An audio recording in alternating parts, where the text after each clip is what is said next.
கார்த்திக், உங்களுக்கு வந்திருக்க கண்டிஷன் ரொம்ப ரேர். கோடியில் ஒருத்தருக்கு தான் இந்த மாதிரி வரும். இன்னும் கொஞ்ச நாளில் நீங்கள் எல்லாமே மறந்துடுவீங்க. ஏன் உங்களே கூட நீங்கள் மறக்கலாம்.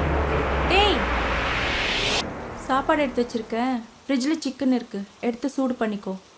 நான் மேலே துணி எடுத்துகிட்டு வந்துடுறேன். ஏய் நில்லு, வரும்போது டெய்லர் கடையில் இந்த துணி வாங்கிட்டு வர சொன்ன, வாங்கிட்டு வந்தியா? மறந்துட்டா. அது சரி, நீ என்னைக்கு ஞாபகம் வச்சிருக்க? இதே வேலையா போச்சு.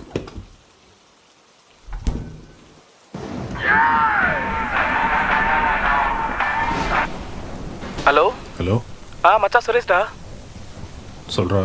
நான் வீட்டுக்கு போயிட்டியா? இப்போ தானே வந்து சேர்ந்தேன். இவ்வளோ நேரமா? ஏன்டா? வரவில்லை, டாக்டரை பார்த்துட்டு வந்தேன், அதான் லேட் ஆகிடுச்சு. டாக்டரை பார்த்துட்டு வந்தியா? என்னாச்சு? என்ன சொல்கிறதுனே தெரிலடா. இன்னும் கொஞ்ச நாளில் மெமரி ஃபுல்லாக அவுட் ஆகிடும்னு சொல்கிறாங்க. எல்லாரையும் மறந்துடணும்னு வேறு சொல்கிறாங்க. என்னடா சொல்கிற? ரொம்ப அக்ரெசிவாக போதும். டேய், அதெல்லாம் எதுவும் யோசிக்காத விடு. இப்போ கூட பாரு, தங்கச்சி வரவில்லை, டெய்லர் கடையை பார்த்துட்டு ட்ரெஸ் வாங்கிட்டு சொன்னான். அதை கூட மறந்துட்டு நான் கூட வந்திருக்கான். என்ன பண்ணுறதுன்னு தெரியல. டேய் இரு, உனக்கு எதுடா தங்கச்சி? Hello hello. டேய், யாரா அங்கே இருக்கா? ஹலோ கேட்குதா? ஹலோ.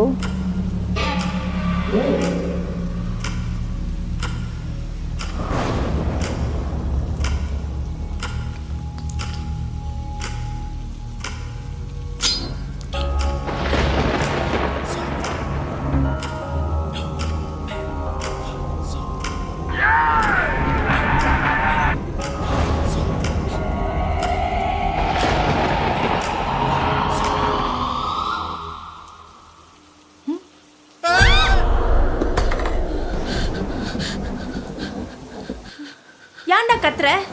லூசா நீ? யார் நீ? யார் நீயா? நான் தான்டா உன் தங்கச்சி.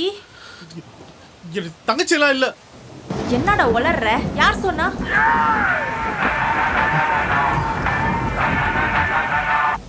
ஹலோ மச்சான், என்னடா ஆச்சு? யாரா அங்கே இருக்கா? Hello hello hello. பாலா இல்லை? யாருங்க நீங்க? நான் சுரேஷ் பேசுகிறேன். பாலா கிட்ட போய் பேசிட்டு இருந்தேனே, அவன் இல்லை? சுரேஷ், எங்க அண்ணன் பேர் Karthik. Karthika? Wrong number. Hello, wrong. என்னடா ஆச்சு உனக்கு?